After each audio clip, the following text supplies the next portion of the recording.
سلام علیکم تماشابینان گرامی، امیدوارم همگی خوب و صحت و سلامت هستید. در استودیو با شما شوکت محمد هستم و برنامه خبری تحلیلی پیام نیوز را طول این چند دقیقه تقدیمتان میکنم. پذیرا باشید. سرخطی موضوعهای امروزه: کارخانه نوریهای آزاد را حکومت بار سیوم میفروشد. حزب نهضت اسلامی تاجیکستان با پخش بیانیه تمام اتهام‌های ذکر شده در فیلم به گفته مقامات مستند خیانت را ساخته‌کاری و تهمت عنوان کرد. مهاجران در روسیه می‌خواهند امام علی رحمان با آنها واخوری کند. تماشابینان عزیز، شروع می‌کنیم به موضوع اساسی امروزه. کارخانه نوریهای آزاد که قبلا به میلیاردر اوکراینی دیمیتری فرتاش و صاحبکار تاجیک زید سعید تعلق داشت، بار سوم از طرف حکومت تاجیکستان به فروش گذاشته شده است. آزاد یکی از کارخانه های بزرگ جنوب کشور بود که 11 سال است از فعالیت باز مانده است. حکومت میخواهد کارخانه نوریهای آزاد که واقع در شهر لیوکندی ولایت ختلان است در یک مزایده بین المللی بفروشد. طبق قرار حکومت تحت رقم 298 با امضای امام علی رحمان نرخ ابتدایی همه 747,100 دانه سهمیه کارخانه آزاد 190 میلیون سومانی معین شده است. خریداری کارخانه آزاد موظف است در 3 سال آینده خط گاز یاوان لیوکند را بنیاد کند که مصرف آن 400 میلیون سومانی معین شده است. همچنین به خریدار این کارخانه لازم است که 1100 جای کاری دائمی تأسیس دهد و در سال اول پس از خریدن سهمیه ها نکم از 25 میلیون سومانی قرض های کردیتوری کارخانه آزاد را سپارد. نزدیک به 1 سال قبل از این حکومت تاجیکستان شرطنامه همکاری با شرکت چینی خینانچونیا گروه خالدینگی آید به نوسازی و راهاندازی کارخانه استحصالی امیاک و کربامیت را که در اساس جمعیت سهامی کشاده آزاد که 3 سال پیش بسته شده بود لغو کرد. سبب چنین تصمیم حکومت اجرا نگشتن عهده‌داری ها از طرف شرکت چینی عنوان می شد. بعد این تصمیم حکومت یگانه کارخانه استحصال نوریهای مینرالی در کشور که در شهر لیوکندی ولایت ختلان قرار دارد دوباره به صاحب ماند. به صاحب. این کارخانه را حکومت بعد بازداشت صاحبکار معروف زید سعیدوف دولتی کرده بود. این کارخانه سال 2001 از طرف زید سعیدوف و میلیاردر اوکراینی دیمیتری فرتاش خصوصی کرده شده بود. همان زمان 75% سهمیه های جمعیت سهامی کشاده آزاد به دیمیتری فرتاش، 20% به حکومت تاجیکستان و 5% آن به پسر زید سعیدوف خیرالله سعیدوف تعلق گرفت. بعد قطع انتقال گاز ازبکستان که کارخانه با آن فعالیت میکرد، ادامه استحصالات در آن غیر امکان گردید و از کار باز ماند. بعد بازداشت وزیر سابق صنعت تاجیکستان که متناسباً در همین دوره فرتاش هم از طرف حکومت اوکراین زیر تعقیب قرار گرفت و به خارج فرار کرد، حکومت تاجیکستان تمام مالکیت کارخانه با شمول تجهیزات نوی وارد کرده سرمایه‌گذار اوکراینی را دولتی اعلام کرد. سپتامبر سال 2016 بین حکومت تاجیکستان و شرکت چینی خینانچونیا گروه خالدینگی شرطنامه همکاری آید به نوسازی و به کاراندازی این کارخانه شرطنامه همکاری امضا گردید. طبق آن شرکت چینی موظف شد برای بازسازی یگانه کارخانه استحصال نوریهای مینرالی 360 میلیون دلار سرمایه گذاری کند. طبق این سازشنامه 50% جمع 1% سهمیه کارخانه به شرکت چینی و باقی مانده اش به حکومت تاجیکستان تعلق گرفت. اما طبق اطلاع مقامات شرکت چینی مسئولیت بدوشش گرفته را اجرا نکرد. یکی از شرطهای سازشنامه این بوده که کارخانه به فعالیت با انگشت گذرد. یعنی گاز را ازبکستان بست، باید شرکت چینی کارخانه را با سوزشواری انگشت به کار درآورد. اما این کار را شرکت چینی نکرد و تاجیکستان کارخانه را از شرکت چینی کشیده گرفت.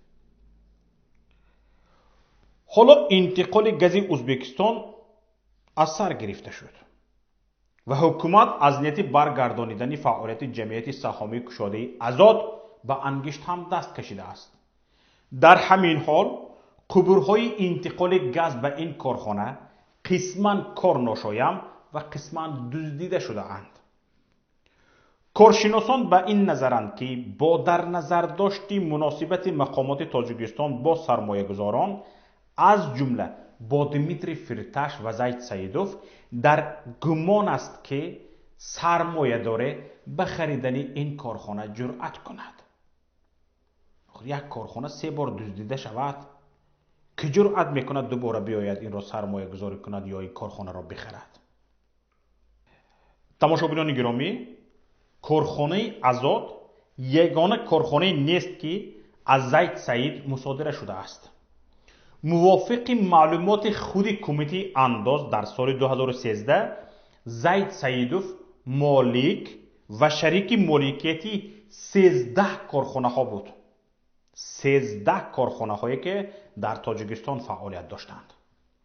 همه کارخانه ها طبق قرار سود مصادره شدند. شریکان زید سعید که از خارج این کارخانه ها را سرمایه گذاری کرده بودند یا که اکسیونر بودند گریخته رفتند. باز اینجا میخواهم به یک چیز دیگر اشاره کنم که سابق وزیر صنعت تاجیکستان صاحب کار زید سعیدوف 19 می سال 2013 در فرودگاه دوشنبه پس از بازگشت از شهر پاریس بازداشت شد. این عمل بعد از جانب او اعلان کردن نیت تأسیس حزب تاجیکستان نو صورت پذیرفت. کارخانه هایی که پور یا قسماً به او تعلق داشتند در همین حال مصادره و دولتی کرده شدند. آخر ماه دکبر همان سال زید سعیدوف به جرم قلابی، پاره‌گیری، تجاوز به ناموس، بسیار زنی، غیر قانونی محروم کردن از آزادی به 26 سال زندان محکوم شد. به 26 سال.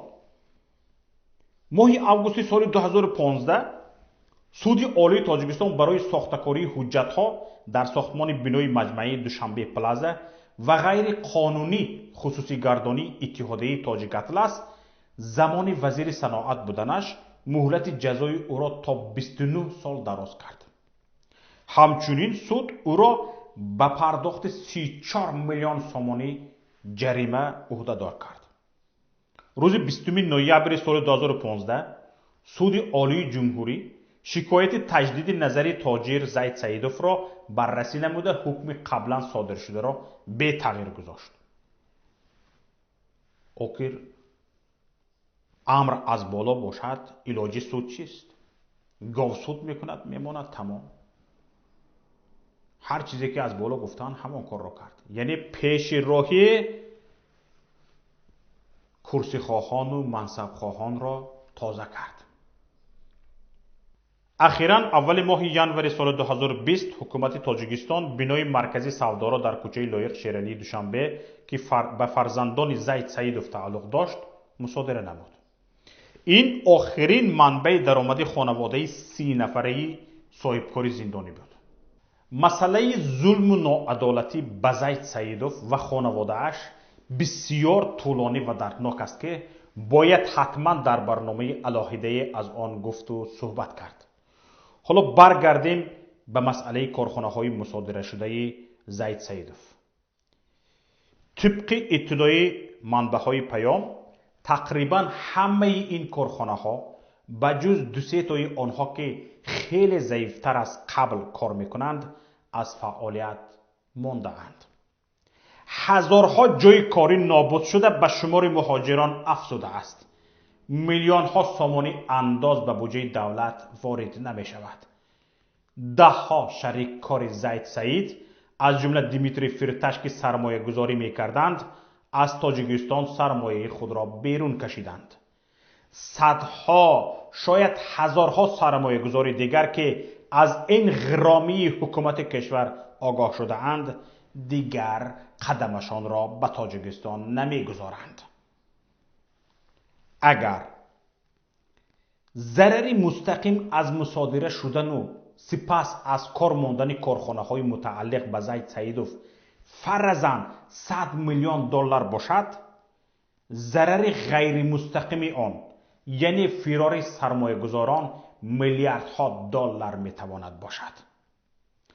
و همه این تنها به آن خاطر که به امام علی رحمان حزب نو باز کردن زید سعید پسند نآمد. تنها همین مناسبت با صاحبکار معروف و خیرخواه و فرهیخته تاجیک که از کمترین وزیران موفق در حکومت 30 ساله امام علی رحمان هم بود، دیدی امام علی رحمان به حاکمیت کشور و مردم تاجیکستان را نشان می‌دهد. این آدم امام علی رحمان راضی است که کشور میلیاردها دلار ضرر کند، میلیون ها مردم زن و کودک ملت در خارج در بدر و کوچه رو باشد، میلیون ها کودک و زن زنده یتیم و زنده بیوه باشند، اما کمترین خطر به حکومت او و خانواده اش پیدا نشود. همین که زید سعید گفت تاجیکستان نوی را دیدن میخواهد و به همین میخواهد حزب سیاسی با نام تاجیکستان نو تشکل داده برای اصلاحات مبارزه برد، او را زندان کردند.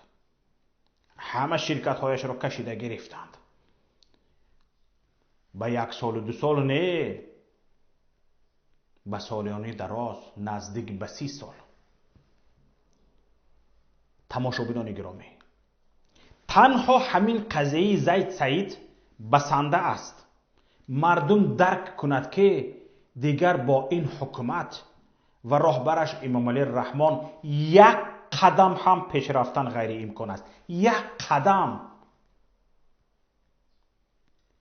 اما تا درک ما و بسری مسئله آمدن، شاید این توده غارتگر همه کارخانه و کارگاه های کشور را به متلالان تبدیل دهند،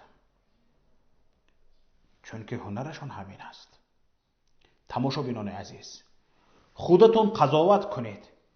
در بین این نزدیک به 8 ساله که حکومت زید سعید را زندان کرده همه کارخانه و کارگاهایش را تصرف نموده است، اقلا نتوانسته است یک کارخانه اش را به طوری که بود فعال کند. یک کارخانه اش را به طوری که در زمان زید سعید کار میکرد همین طور فعال کند. 8 سال باز نتوانسته است. اکثریت این کارخانه ها را کارناشایم کرده، از عهده کارفرمایی نبرآمده، همین طور کوشش دارند بفروشند، چون که اینها عقل و فهم و درکشان به غیر از فروختن به چیزی دیگر نمیرسد. حزب نهضت اسلامی تاجیکستان با پخش بیانیه تمام اتهام‌های ذکر شده در فیلمی به گفته مقامات مستند خیانت را تهمت، ساختکاری، دروغ پراکنی، دشمن تراشی و ایجاد نفرت در جامعه نامیده آن را شدیداً محکوم کرد. تفصیلات بیشتر از این خبر و چند خبر و رویدادهای دیگر را در گزارش همکارم صفیه بشنوید. حزب نهضت اسلامی تاجیکستان با پخش بیانیه تمام اتهام‌های ذکر شده در فیلمی به گفته مقامات مستند خیانت را تهمت، ساختکاری، دروغ پراکنی، دشمن تراشی و ایجاد نفرت در جامعه نامیده آن را شدیداً محکوم کرد. ریاست عالی حزب نهضت اسلامی تاجیکستان تاکید کرده است در عرفه سالگرد امضای سازشنامه صلح و وحدت ملی دست زدن به چنین یک کاری زشت بیانگر پایبند نبودن رهبریت امروزه کشور و آرمان‌ها و ارزش‌های آن میباشد. نهضت اسلامی تذکر داده که تمام بیانات‌ها از زندانیان تحت شکنجه و تهدید گرفته شده، دروغ و استفاده آن همچون دلیل یک عمل غیرقانونی و غیر انسانی میباشد. در بیانیه گفته می شود با جای جواب گفتن به سوالهای روزمره جامعه دست زدن به شکنجه، تحریف تاریخ و دشمن تراشی خود نشانه ضعف و کارناشایمی رهبریت امروزه کشور و تصدیق انتقادها می باشد. گفتنی است تلویزیون دولتی تاجیکستان هفته گذشته فیلمی سه سریایی با عنوان خیانت پخش کرد که در آن حزب نهضت اسلامی تاجیکستان را به مرگ 150,000 نفر در جنگ شهروندی و دیگر جنایت‌ها عیبدار کرد. این فیلم بنابر یک طرف غیر کسبی و پر از تحریف بودنش تحت انتقاد شدید کارشناسان و فعالان قرار گرفت. از صبح دیروز 22 ایون در نزد بینای سفارت تاجیکستان در مسکو صدها مهاجری تاجیکی خواهشمندی بازگشت به وطن جمع شده از سفارت طلب کردند که برای بازگشتشان به وطن سفارت مساعدت کند. این در حالی است که رسانه‌های دولتی تاجیکستان خبر دادند که از 25 ایون پروازهای چارتری هواپیماها با مقصدی از روسیه به وطن برگردانیدن مهاجران تاجیک آغاز می‌یابد. یک کاربر شبکه اجتماعی فیسبوک با نام سهراب جهان نواری را در صفحه‌اش نشر کرده گفته است که برای خطگیری بازگشت به وطن در سفارت جمهوری تاجیکستان در شهر مسکو شهروندان جمع آمدند و یک نوبت پایی می‌کنند. گفتنی است وزارت کارهای خارجی تاجیکستان روز 19 ایون خبر داد که از 25 ایون سال 2020 پروازهای چارتری شرکت‌های وطنی تاجیک ایر و سامان ایر از شهرهای مسکو، سنت پتربورگ، قزان، نووسیبیرسک و یکاترینبورگ فدراسیای روسیه جهت مرحله به مرحله برگردانیدن شهروندان تاجیکستان انجام داده می‌شوند. در روسیه بنا به آمار منابع مختلف حدود 1 میلیون مهاجری تاجیک درمانده‌اند. وزارت در اطلاعیه‌اش گفت ضمن اجرای پروازها اولویت به طبقه‌های آسیب‌پذیر شهروندان تاجیکستان پیش از همه بیماران، زنان با کودکان خردسال، پیرانسالان، دانشجویان، اینچنین شخصانی که بنابر سفر خدمتی در روسیه درماندند داده می شود.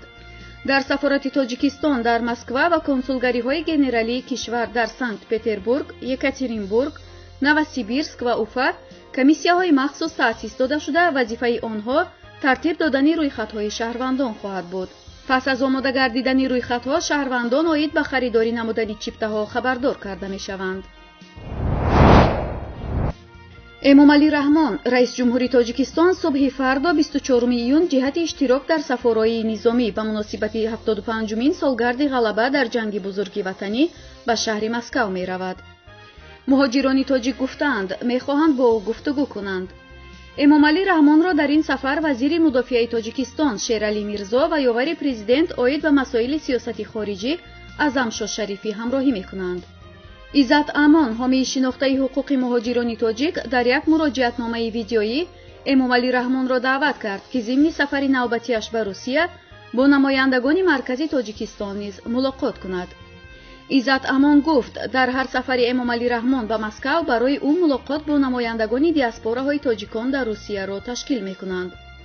ولی به این ملاقات‌ها با پرزیدنت معمولاً آدمان سیر و پوری بی‌پروا نسبت به تقدیر مهاجران دعوت می‌شوند و این ملاقات‌ها به محفل نوبتی حمد و ثنا خواندن با یگان رقص و کنسرت تبدیل می‌یابند.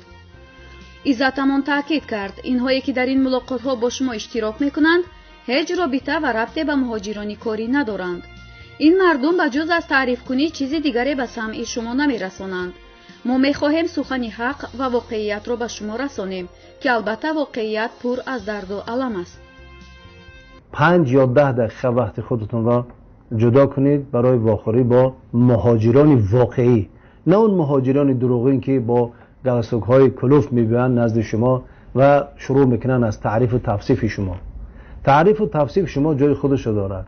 بله، خدمت‌های شما البته به ملت و مردم معلوم است، ولی مشکل زیاد است که انا همون مردمی که در گرد اطراف شما در واخوراتون جمع میشوند اولاتر میدونن که خاموش باشن و همش از موفقیت صحبت کنن.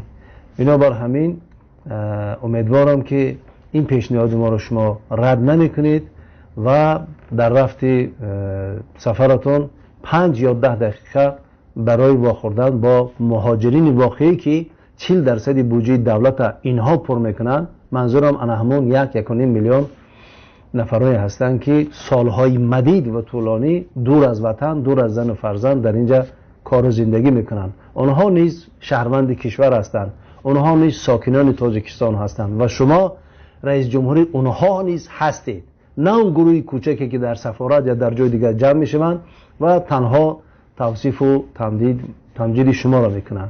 بنابر همین از شما احترامانه خواهش میکنم وقت جدا کنید 5-10 دقیقه و به درد و علم این بیچارگان گوش اندازید. ما حرفی گفتن به شما محترم رئیس جمهور داریم. имсол маросими ҳаҷро танҳо он хориҷиёне адо карда метавонанд ки аллакай дар қаламравии ин кишвар қарор доранд. вазорати ҳаҷ ва умраи арабистони саудӣ хабар дод ки ин қарор вобаста ба пешгирии коронавируси COVID-19 аст ки дар қаламрави зиёда аз 180 кишвар паҳн шуда шумори фавтидагон аз ин беморӣ ба ҳадди қариб 5 миллион расид ва дар саросари дунё беш аз 9 миллион ҳолати сироятёбӣ тасдиқ шудааст. тавре интерфакс иттилоъ медиҳад вазири умури ҳаҷи арабистони саудӣ гуфтааст ки дар маросими ҳаҷи имсола шумори маҳдуди зоирони миллатҳои гуногун ки аллакай дар қаламрави арабистони саудӣ ҳузур доранд иштирок карда метавонанд. ба гуфтаи ӯ то ба ватан рафтан амнияти ҳамаи касоне ки бо баста шудани сарҳадот дар робита ба пандемия дар қаламрави ин кишвар қарор доранд таъмин хоҳад шуд. маросими ҳаҷ имсол ба 28 июл 2 август рост меояд. аз рӯзи якшанбеи гузашта ҳукумати арабистони саудӣ соати комендантиро дар қаламрави кишвар бекор кард. дар ҳамин ҳол то супориши махсус адои маросими ҳаҷи умра инчунин алоқаи байналмилалии ҳавоӣ, заминӣ ва баҳрӣ манъ боқӣ мемонад. тамошобинони гиромӣ, инҷо ниҳояти барномаи имрӯзии мост. барномаҳои дигари моро дар шабакаҳои иҷтимоӣ ва пойгоҳи паём.нет пайгирӣ кунед. хайр, то рӯзи дигар.